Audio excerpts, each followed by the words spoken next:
नमः शिवाय। श्री महालक्ष्मी नमः। नमो भगवते वासुदेवाय। जय मां सरस्वती। जय श्री कृष्ण। राधे राधे। हिंदू धर्म में सकट चौथ के व्रत का विशेष महत्व है। यह व्रत माताएं अपने बच्चे की लंबी उम्र के लिए रखती हैं। सकट चौथ का व्रत भगवान गणेश जी को समर्पित होता है।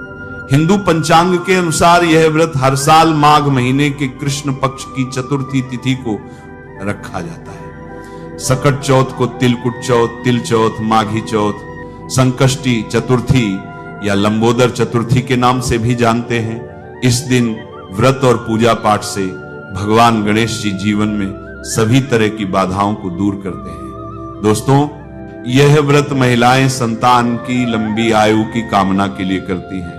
ऐसी मान्यता है कि इस दिन व्रत रखने से सभी तरह के संकट खत्म हो जाते हैं और जीवन में सुख समृद्धि की प्राप्ति होती है। चलिए जानते हैं, साल 2026 में सकट चौथ का व्रत कब रखा जाएगा, पूजा का शुभ मुहूर्त क्या है, चंद्रोदय का समय क्या है, राहु काल का समय कब से कब तक रहेगा।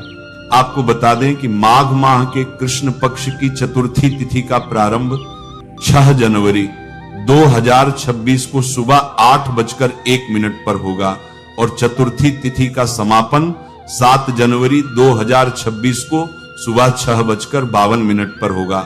तो साल 2026 में सकट चौथ का व्रत 6 जनवरी 2026 दिन मंगलवार को रखा जाएगा और इस दिन सूर्योदय सुबह 7:15 पर होगा और सूर्यास्त शाम 5:39 पर होगा। और इस दिन अभिजीत मुहूर्त दोपहर 12:06 से लेकर दोपहर 12:48 तक रहेगा।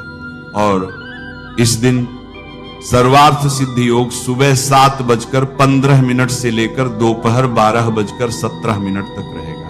और इस दिन चंद्रोदय का समय रात्रि 8:54 पर रहेगा। इस मुहूर्त में चंद्रमा को अर्घ्य अर्पित करना शुभ होगा। और इस दिन राहु काल का समय दोपहर 3:03 से लेकर शाम 4:21 तक रहेगा। आप राहु काल के समय पूजा से संबंधित कोई कार्य न करें क्योंकि राहु काल अशुभ समय होता है। इस दिन माताएं पूरा दिन निर्जला व्रत रखती हैं और शाम को गणेश पूजन और चंद्रमा को अर्घ्य देने के बाद ही जल ग्रहण करती हैं। चंद्रमा के दर्शन और पूजा करके ही सकट चौथ का व्रत खोला जाता है। सकट चौथ के दिन महिलाएं सुबह जल्दी उठकर स्नान आदि करने के बाद सूर्य देव को अर्घ्य देकर व्रत का संकल्प लें। इस दिन महिलाएं निर्जला उपवास करती हैं और भगवान गणेश की विधिवत पूजा अर्चना करती हैं।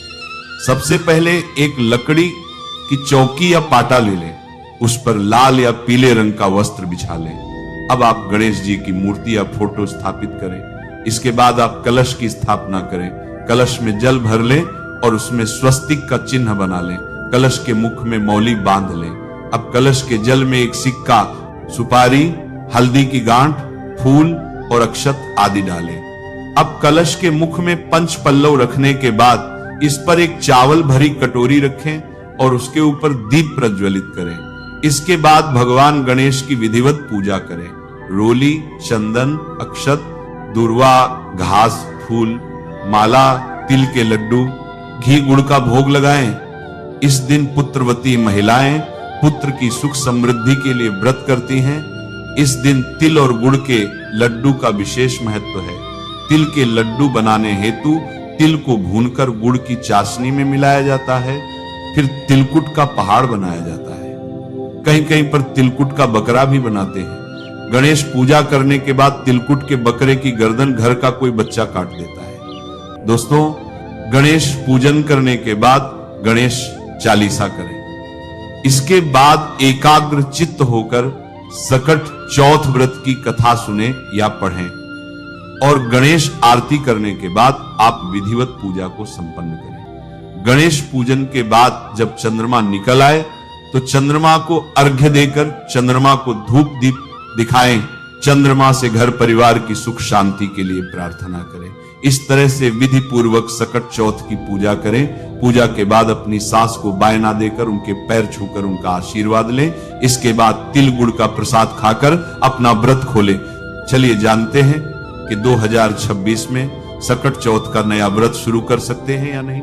तो आपको बता दूं कि आप इस साल सकट चौथ, तिलकुट चौथ, तिल चौथ या संकष्टी चतुर्थी का नया व्रत शुरू कर सकते हैं। जो भी पहली बार व्रत स्टार्ट करना चाहती है वह इस साल कर सकती है, क्योंकि इस साल किसी प्रकार का अधिक मास और मलमास नहीं है। आप लोग नया व्रत उठा सकते हैं या किसी कारणवश अगर व्रत छूट गया है तो इस साल आप दोबारा से व्रत कर सकते हैं, क्योंकि यह व्रत संतान के दीर्घायु के लिए किया जाता है। इसलिए गणेश जी का यह व्रत जरूर कीजिएगा। अब सुनेंगे तिल संकष्टी चतुर्थी की कथा। पद्म पुराण के अनुसार आज ही के दिन कार्तिकेय के साथ पृथ्वी परिक्रमा लगाने की प्रतिस्पर्धा में उन्होंने पृथ्वी की बजाय भोलेनाथ और माता पार्वती की 7 बार परिक्रमा की थी।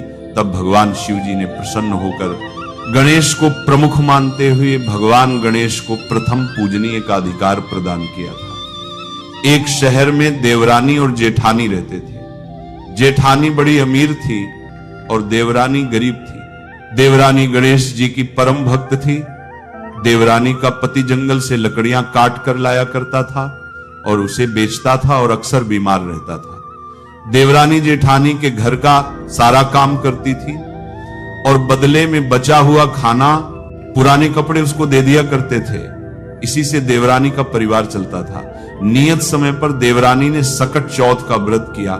5 आने का तिल गुड़ मिलाकर तिलकुट बनाया, पूजा करके तिल चौथ की कथा सुनी और तिलकुट को रख दिया और सोचा कि चांद निकलने पर अर्घ्य देने के बाद ही कुछ खाएंगे। कथा सुनकर जेठानी के यहाँ खाना बनाकर बच्चों से खाना खाने को कहा तो बच्चों ने कहा कि हम भी चाची के साथ खाना खाएंगे। जेठानी ने कहा कि मैं नहीं आऊंगी तब खाना खाएंगे। बच्चों ने कहा कि आज तक किसी ने अभी तक खाना नहीं खाया, तुम्हें कैसे पता? सुबह सवेरे ही बचा हुआ खाना खा लिया करते थे। बच्चे सब लगे बैठे थे कि आज तो त्योहार है इसलिए पूछ रहा हूं, आज खाने को अच्छा मिलेगा। परंतु जब बच्चे को पता चला कि आज तो रोटी भी नहीं मिलेगी तो बच्चे रोने लगे। उसके पति को भी बहुत गुस्सा आया और कहने लगा कि सारा दिन काम करके भी तो रोटी नहीं ला सकती थी, तो काम क्यों करती हो? पति ने गुस्से में आकर पत्नी को कपड़े धोने की डंडी से मारा। डंडी हाथ से छूट गई और पत्नी के सिर पर लगी। देवरानी बेचारी गणेश जी को याद करती हुई रोती बिलखती पानी पीकर सो गई। उस दिन गणेश जी देवरानी के सपने में आए और कहने लगे, धूप में मारी, पलटी में मारी, सो रही है या जाग रही है? वह कुछ बोल भी रही हो और कुछ जागती रही। गणेश जी बोले कि भूख लगी है, कुछ खाने को दो। देवरानी बोली, मेरे घर में तो अन्न का एक दाना भी नहीं है। बचा खुचा खाना जेठानी देती थी, आज भी नहीं मिला।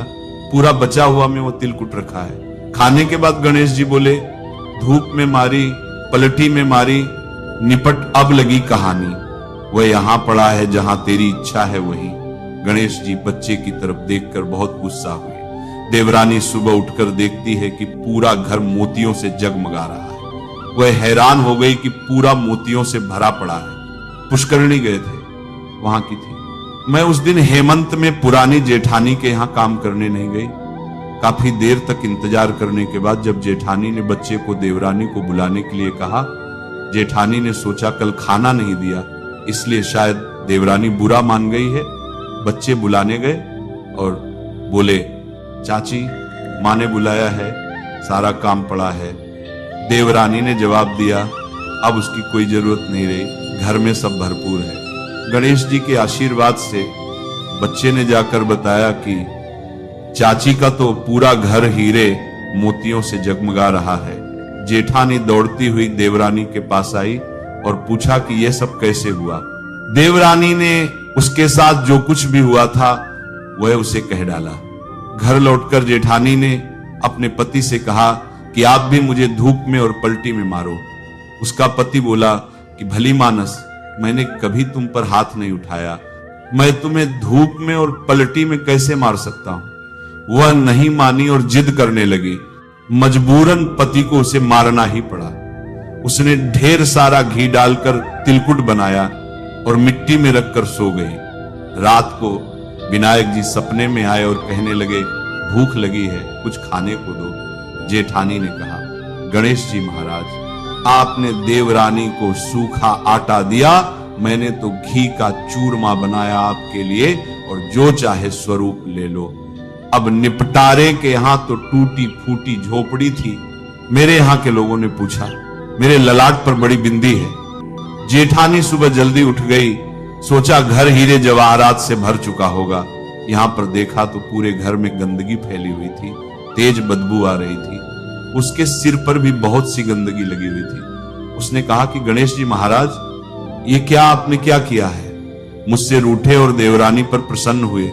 जेठानी ने घर की सफाई करने की बहुत कोशिश की, परंतु गंदगी और ज्यादा फैलती गई। जेठानी के पति को मालूम चला तो वह भी गुस्सा हुआ और बोला, तेरे पास इतना सब कुछ था फिर भी तेरा मन नहीं भरा? परेशान होकर जेठानी ने गणेश जी से मदद की विनती करने लगी। गणेश जी ने कहा कि देवरानी से जलन के कारण तूने जो किया ये उसी का फल है। अब तू अपने धन में से आधा उसे दे देगी, तभी ये सब साफ होगा।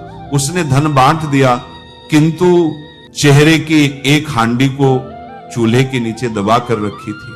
उसने सोचा किसी को पता नहीं चल पाएगा, और उसने उस धन को नहीं बांटा। गणेश जी ने कहा, अब तो अपना ये लिखा हुआ समझ लो। वे बोले कि पहले चूल्हे के नीचे से दबी हुई चेहरे की हांडी सहित ताकत में रखी 2 सुई भी 2 हिस्से करके उसे भी बांट दो। इस प्रकार से गजानन ने बालक स्वरूप में आकर सुई जैसी छोटी चीजों की बंटवारा करवा दिया खजाना, और अपनी माया समाप्त कर दी। गणेश जी महाराज, जैसे आपने देवरानी पर कृपा की, वैसे ही सब पर अपनी कृपा करना। कहानी कहने वाले, सुनने वाले और ओमकार स्वरूप में रहने वाले पर भी अपना प्रभाव बनाए रखना। किंतु जेठानी को जैसे सजा दी वैसे किसी को मत देना। तो बोलिए प्रेम से, भगवान गणेश जी की जय। इसी प्रकार से जो भी जाता है सच्ची श्रद्धा के साथ, नियम और निष्ठा के साथ, माघ मास के कृष्ण पक्ष में भगवान गणेश का पूजन करते हैं, चंद्रदेव का पूजन करते हैं, कथा श्रवण करते हुए भगवान गणेश जी उनके सभी विघ्नों को हर लेते हैं तथा सभी प्रकार के सुख और समृद्धि को प्रदान करते हैं। नमः शिवाय। श्री महालक्ष्मी नमः। नमो भगवते वासुदेवाय। जय मां सरस्वती। जय श्री कृष्ण। राधे राधे।